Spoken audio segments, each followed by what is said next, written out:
Bueno, lo que vamos a ver ahora son las ondas en una cuerda. Las ondas en una cuerda representan el sistema físicamente más visible de un medio continuo donde se propaga una perturbación en forma de onda.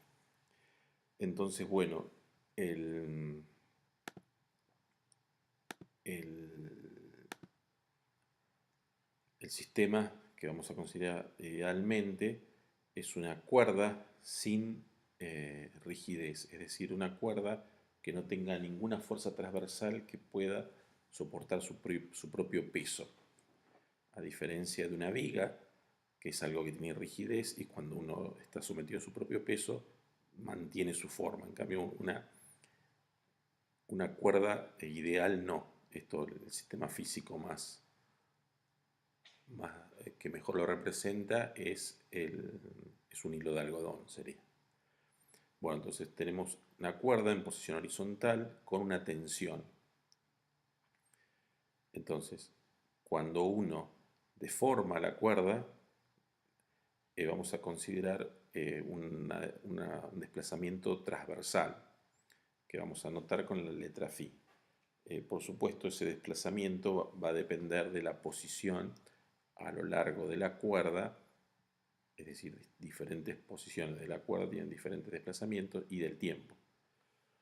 Eh, entonces, lo que vamos a hacer para llegar a la ecuación, vamos a plantear la ecuación de movimiento para un elemento diferencial. Ese elemento diferencial tiene longitud delta z y la suposición que vamos a hacer, acá lo vemos en más grande, es que el movimiento es absolutamente vertical, es decir, que un punto que está en el punto Z se desplaza una distancia phi, pero está arriba, digamos, de la posición Z que elegimos. Eso lo que estamos haciendo es despreciar cualquier movimiento en la dirección horizontal. Entonces, este elemento que tenemos aislado de la cuerda para poder aplicar las ecuaciones de forma tal que las condiciones de movimiento de este elemento de cuerda coincidan con la de la cuerda entera, digamos, tenemos que reemplazar la cuerda que no estamos considerando a derecha y a izquierda por un sistema de fuerzas equivalente. Es decir, la acción de toda esta cuerda sobre este pedacito sería la tensión en Z más delta Z, mientras que la acción de todo el resto de la cuerda a la izquierda sería la tensión en Z. Bien, obviamente cuando se deforma, la tensión varía. Entonces, ese efecto lo vamos a despreciar y vamos a considerar que si los desplazamientos son pequeños, es decir, si tenemos un desplazamiento horizontal que es, por ejemplo, 10 veces menor que la longitud de la cuerda, la variación de esa tensión no es importante. Entonces, la tensión en Z y en Z más delta Z en valor absoluto sería la misma. Entonces quedaría el sistema de fuerzas que reemplaza a la cuerda real con el mismo valor de la tensión. Bien, entonces ahora vamos a plantear la segunda ley de Newton en la dirección vertical porque es la única dirección donde va a haber movimiento, según nuestras idealizaciones.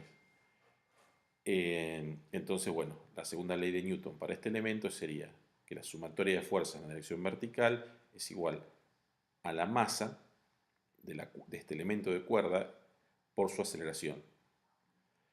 La masa del elemento de cuerda la vamos a considerar como la densidad ρ, densidad lineal, pues es un elemento unidimensional, o sea que esto sería una densidad que es masa por unidad de longitud por la longitud, que es el diferencial S. Esto sería la masa de todo este elemento. O sea que masa por aceleración es igual a la sumatoria de fuerzas. Y como vemos, las fuerzas externas a nuestro elemento de cuerda es la tensión en la dirección, el punto Z más delta Z, menos la tensión en el punto Z. Bueno, como vemos, la componente vertical de esas dos componentes verticales resultan de la proyección de la tensión en la dirección y. Es decir, que esta fuerza es T por el seno del ángulo que tenga en el punto Z más delta Z, que vamos a decir que es θ más delta θ, es decir, que las variaciones en el ángulo son diferenciales, menos la proyección vertical de esta fuerza, que en este caso está para abajo, por eso le puse el menos, que sería el ángulo en θ. Entonces, como pueden ver, la fuerza neta que va a haber sobre el elemento dependerá exclusivamente de la diferencia de pendientes, es decir, de la diferencia de ángulo, perdón, de estas diferencias de ángulo. Si este elemento tiene una pendiente constante, es decir, si es una línea recta, las componentes son iguales, entonces no hay una fuerza neta. Para que haya una fuerza neta, tiene que haber un ángulo diferente en los dos extremos. En este caso estamos considerando que dibujé que este ángulo es mayor en z que en z más delta z, con lo cual esta componente es más grande que esta. Bueno, esta sería la ecuación. Ahora la ecuación de movimiento, para poder llegar a la ecuación de onda, vamos a hacer la aproximación de que este desplazamiento es chico. Si el desplazamiento es chico, los ángulos son chicos, y si los ángulos son chicos, podemos reemplazar el seno de θ por tangente de θ.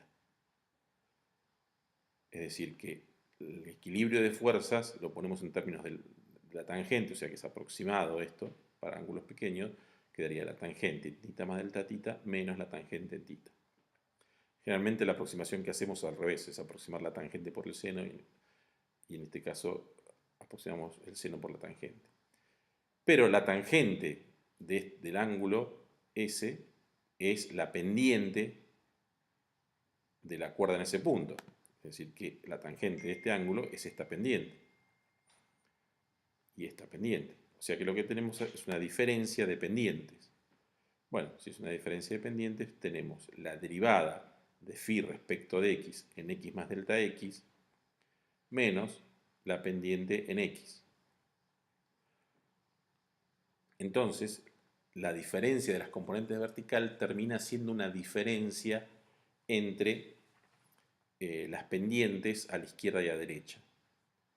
Es decir, que para que haya una fuerza neta, tiene que haber una variación en la pendiente. Bueno, las variaciones en la pendiente, si hacemos el límite del cociente incremental, esta diferencia de pendientes en un tramo de longitud delta x es la derivada segunda. Es decir, que esto, haciendo el límite del cociente incremental, o sea, hay que hacer un paso ahí del límite, que no lo estoy escribiendo, digamos, esto pasa a ser la derivada segunda por el diferencial x.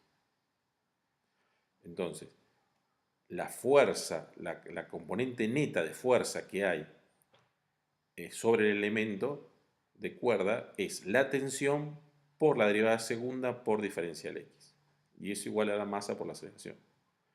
Bueno, acá sencillamente tenemos diferencial x a ambos miembros de la ecuación, entonces lo podemos eliminar y nos queda como ecuación de movimiento que la aceleración de ese elemento vertical, de ese elemento de cuerda, es la derivada segunda, es decir, la variación de la pendiente, digamos, por la tensión dividido la densidad. Perdón, acá en la transparencia anterior usé ρ y acá estoy usando mu. Ρ y mu es lo mismo, digamos. Perdón. Bueno, entonces ya tenemos una ecuación a derivadas parciales que describe el movimiento proveniente de la segunda ley de Newton. Para llegar a la estructura de la ecuación de onda, lo que tenemos que observar es el tema de las unidades, digamos. Esta parte de la ecuación es una aceleración, es decir, las unidades de este miembro son metros sobre segundos al cuadrado. Mientras que la derivada segunda del desplazamiento es metros sobre metro cuadrado. Esto es metros sobre metro cuadrado. O sea que esto, que acompaña a la derivada segunda, tiene que tener unidades de metro cuadrado segundo cuadrado, para que se me vaya el metro cuadrado y me quede metro sobre segundo